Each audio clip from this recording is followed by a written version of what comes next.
اور حضور نے یہ دعا بتلائی ہے، فرمایا ہے میرے صحابی یہ دعا کیا کر، ربنا اے ہمارے رب آتینا فی الدنیا حسنہ، ہماری دنیا کو بھی آسان کر دے، ہماری دنیا کو بھی بہتر کر دے،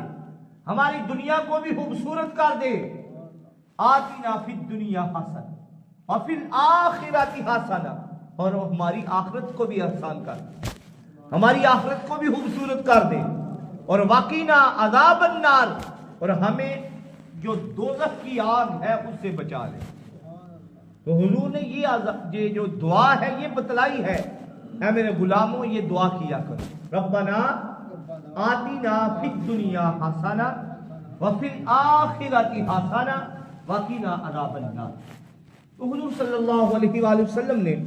دعا کرنے کا طریقہ بھی بتایا، کس طرح اللہ کی بارگاہ میں دعا کیا کرے۔ ویسے تو قرآن پاک